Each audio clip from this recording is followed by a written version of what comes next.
Minha ex-namorada beijou alguém uma semana depois que terminamos e me senti traído. Primeiramente, peço desculpas se houver algum erro gramatical ou de ortografia. O inglês não é minha língua materna. Em segundo lugar, este post é apenas para desabafar, não espero que vocês interajam com ele. Vamos fazer um rápido flashback. Eu, há 17 anos, masculino, e minha agora ex, há 17 anos, feminino, na época, começamos a namorar no final de junho de 2021, sabendo que eu teria que ir para outro país. Decidimos então tentar um relacionamento à distância, mesmo sabendo que isso poderia prejudicar nosso relacionamento a longo prazo. Nos veríamos a cada 6 semanas antes de voltar para casa. O relacionamento era perfeito, sempre estávamos na mesma sintonia, encontrávamos conforto um no outro. Mesmo a 500 quilômetros de distância, tínhamos confiança absoluta um no outro, então ela não estava preocupada se eu tivesse amigas mulheres e eu não estava preocupado se ela tivesse amigos homens. Quando ela passava por momentos difíceis em casa, a pais narcisistas, eu ajudava, e quando eu tinha um episódio de depressão, ela me ajudava muito.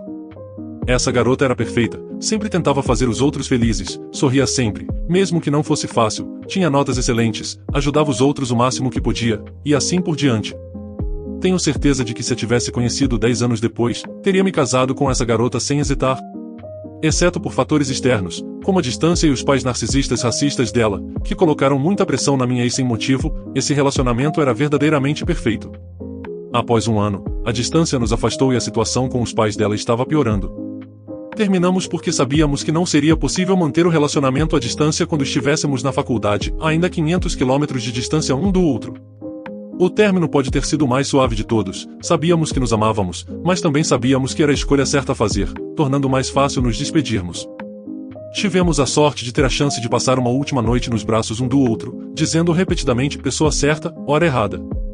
Planejamos nos encontrar quando terminarmos nossos estudos, para ver para onde isso vai. Agora, o evento principal.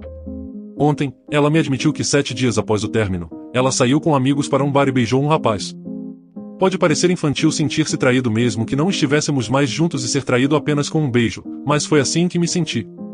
Além disso, depois de terminarmos, prometemos um ao outro contar tudo um para o outro e não fazer como Ross, quando ele terminou com a Raquel e teve relações sexuais com uma desconhecida na mesma noite. Ela foi meu primeiro amor. Talvez eu me sentisse tão traído por causa de cada gota de energia que coloquei para tornar o término mais fácil para ela. Como eu disse, não espero que vocês leitores interajam com este post, mas eu só precisava desabafar um pouco. Espero que tenham gostado de ler o meu post, e se tiverem alguma pergunta, ficarei feliz em respondê-la. Edição, tivemos uma longa conversa sobre isso e agora estou me sentindo melhor. Cada um tem sua própria maneira de lidar, então quem sou eu para julgar? Ela disse que foi apenas um beijo, e agora ela sabe que não é feita para histórias de uma noite, como um encontro de uma noite. Obrigado pelos comentários, pessoal. Você se separou. É uma merda, mas é apenas algo que você tem que se livrar e superar. Seus sentimentos são muito válidos e puros, eu entendo totalmente de onde você vem. Traiu minha namorada.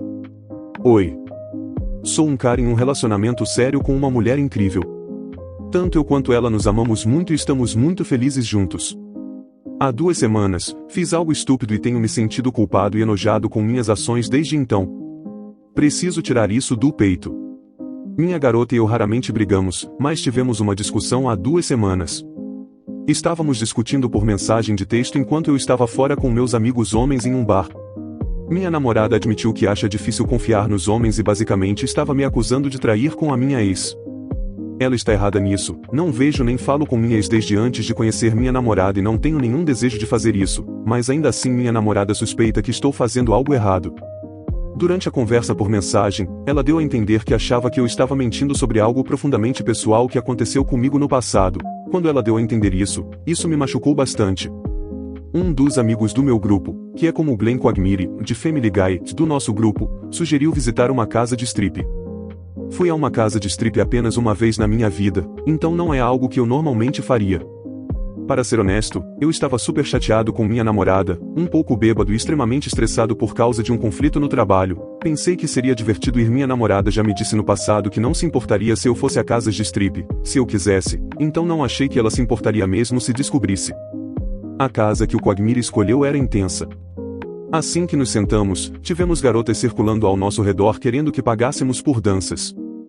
Recusei 5 ou 6 garotas nos primeiros 10 minutos, mas então o Quagmire disse que tinha conseguido uma dança para todos nós 5 caras. Neste ponto, eu e o outro membro relutante do grupo, que também tem uma namorada, fomos praticamente arrastados para uma cabine e os 5 de nós ganhamos uma dança. A dança foi mais estranha do que excitante. Eu meio que queria que acabasse, para ser honesto, e ficou claro que o outro cara relutante também se sentiu estranho. No entanto, uma parte de mim também queria apenas ir junto com isso, e outra parte de mim sentia pressão para parecer que estava gostando.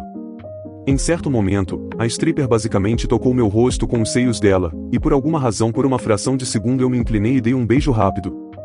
Não sei o que deu em mim.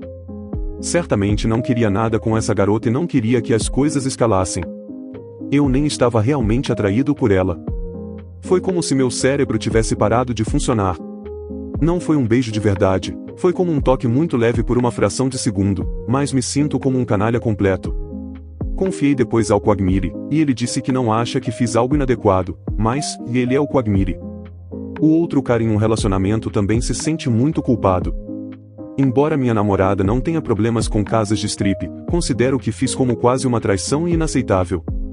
Sinto que a decepcionei como parceira e a mim mesmo como homem quando não consegui me afastar. Não contei a ela e não pretendo contar, porque acho que ela extrapolaria o que realmente aconteceu para algo mais sério, como se eu tivesse fazendo amor com a stripper ou algo assim, e isso a deixaria chateada. Mas, honestamente, a culpa está me corroendo. Não consigo acreditar que fui tão estúpido. Também não entendo como as pessoas se desculpam o tempo todo em nome do álcool. Mesmo completamente bêbado, você ainda pode diferenciar perfeitamente o que é certo e o que é errado. Falando do lado da namorada. Também em um relacionamento comprometido e amoroso. Sua suspeita, se completamente infundada, pode ser prova de sua própria culpa. Ou, sendo ferido por outros no passado. Um trauma com o qual ela não lidou adequadamente. É injusto com você levantar o assunto continuamente se, como você diz, não fez nada de errado. Este incidente não é prova de sua trapaça. Isso foi um erro. A melhor forma de proceder é com total honestidade, quanto antes melhor. Ela vai se sentir 100% magoada, mais por você esconder isso dela do que pelo próprio evento, provavelmente. Mas, se ela te ama, o amor vem com confiança, graça e parceria. Significa que vocês dois estão nisso juntos. Você escolheu isso, um ao outro. Você não é um cara mau só por causa desse incidente. Claro que você está consciente. Karen fica brava por ter ganhado um sanduíche de graça e age como se eu fosse um idiota. Em seguida, liga para a loja errada. Isso aconteceu alguns anos atrás no meu antigo local de trabalho, mas às vezes simplesmente ressurge na minha mente e me faz rir. Costumava trabalhar em serviços de alimentação como gerente, por quase uma década, então tenho uma montanha de histórias de Karens. Isso está longe de ser a pior Karen com a qual tive que lidar, mas acho que ela foi de longe uma das minhas favoritas, apesar de ser relativamente branda. Ela não foi completamente rude, apenas incrivelmente condescendente. Isso foi durante a pandemia, então enquanto já estávamos incrivelmente com pouca equipe, também estávamos treinando novos funcionários. Portanto, tendo uma falta de equipe experiente, erros iam acontecer. Nosso salão havia acabado de reabrir para serviço completo, em vez de apenas retirada, então foi um caos adicional por cima disso. Naquele dia, estava sobrecarregado tentando ajudar o novo operador a trazer pedidos para o balcão e ajudar o coordenador do drive-thru, embalando pedidos e entregando-os. Ela não era nova, mas não era um cargo em que ela estava frequentemente. Embora seja um local fácil, é um ritmo acelerado. Em um ponto em que eu não estava lá para ajudar, ela acidentalmente colocou um sanduíche de um pedido diferente na sacola para um cliente que estava atendendo na janela. Ela reconheceu o erro depois e o fabricante de sanduíches teve que fazer outro, não foi um grande problema. Perguntei se o cliente recebeu apenas o pedido errado ou se recebeu a comida também, e ela confirmou que apenas colocou um sanduíche extra por engano, mas ainda recebeu o resto do pedido corretamente. Contanto que todos recebam o que pagam, está tudo bem. Comida grátis não é algo para reclamar, desde que o pedido esteja correto. Ou pelo menos você pensaria assim. Quando as pessoas ligavam para a loja, eu sempre fazia uma anotação mental do identificador de chamadas. Eu fazia isso por causa de infratores reincidentes, pessoas que sempre tinham um problema, e trotes de chamadas que simplesmente não haviam descoberto como ocultar seus números.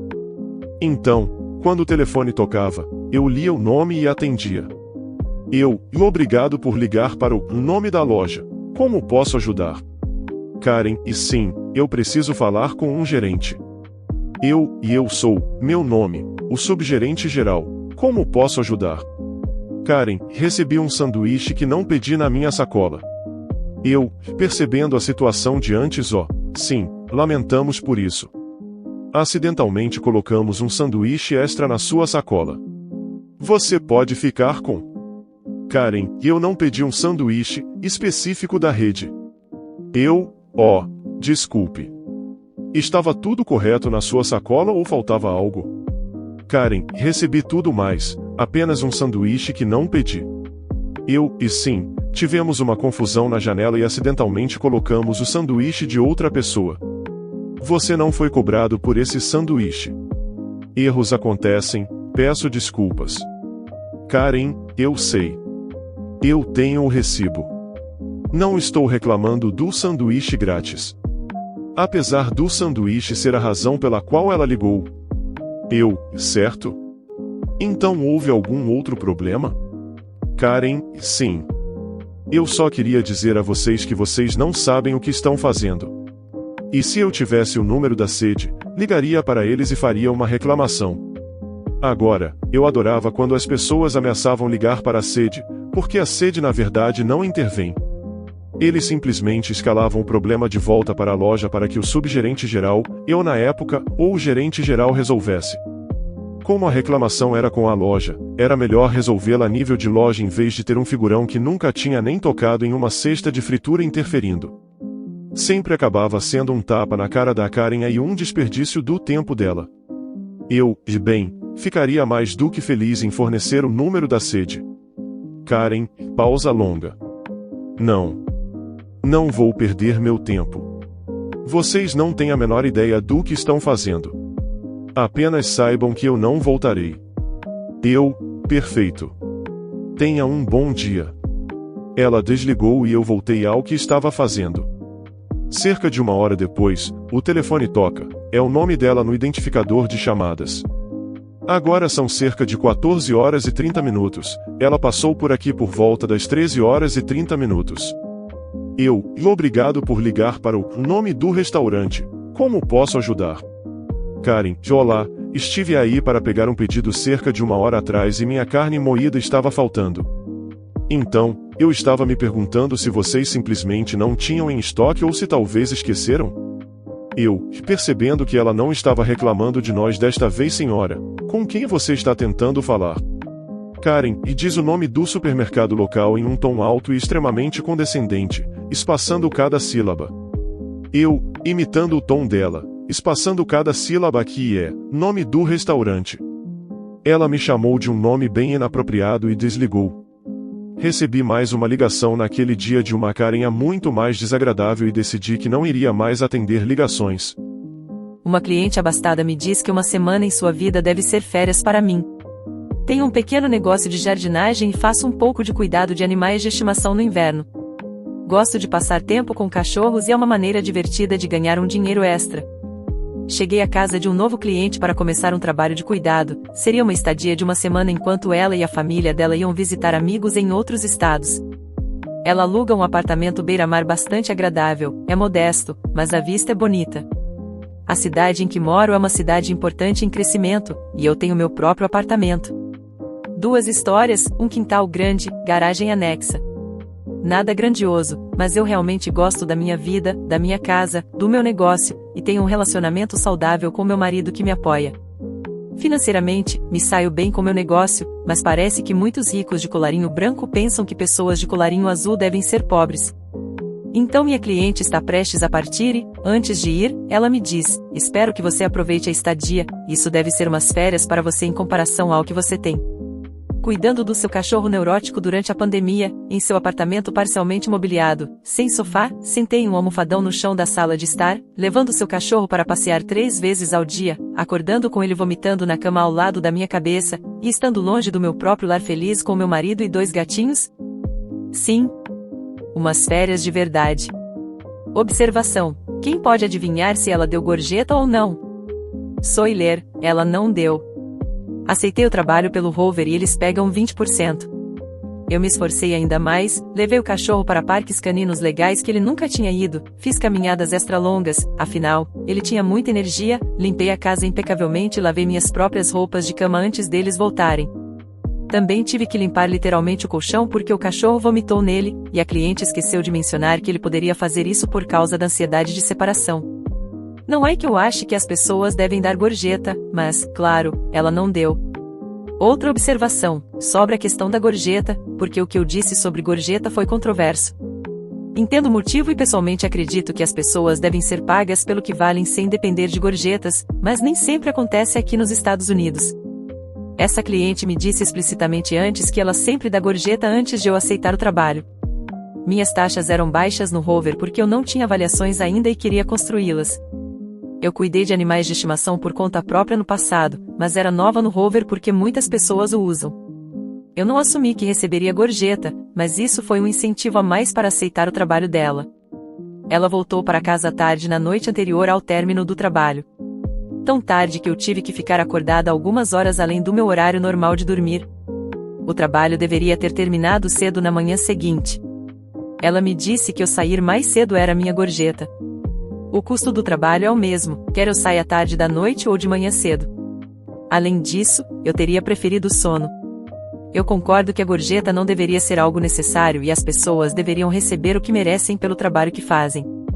Agora que tenho avaliações, vou aumentar minha taxa neste inverno para compensar os 20% que perco com a minha taxa atual mais baixa. Vamos ver se as pessoas estão dispostas a pagar esse valor. Eu possuía um serviço de limpeza na mesma área rica em que morava. Meu marido era dono de uma empreiteira. Fizemos excepcionalmente bem. Sempre que eu ia entrevistar um cliente em potencial e eles ficavam surpresos por eu poder viver no mesmo enclave de luxo que eles, eu imediatamente encerrava a entrevista e explicava que eles não seriam uma boa opção para meu cliente base. Pessoas machucadas machucam pessoas. E ela está tão enfiada na própria bunda que não consegue ver na sua frente o quão rude ela é. Eu teria apenas sorrido e não dito nada. Nunca dê a eles a reação que eles querem. Minha mãe tem uma casa linda na Flórida. Eu trabalho em uma função de suporte para uma empresa de contabilidade. Um novo parceiro com quem trabalho, ele está tão envolvido consigo mesmo e pensa que estamos todos abaixo dele. Ele perguntou se minha mãe morava em um parque de trailers, basicamente me chamando de lixo branco. Eu apenas sorri e disse que não, é uma casa linda, e deixei por isso mesmo.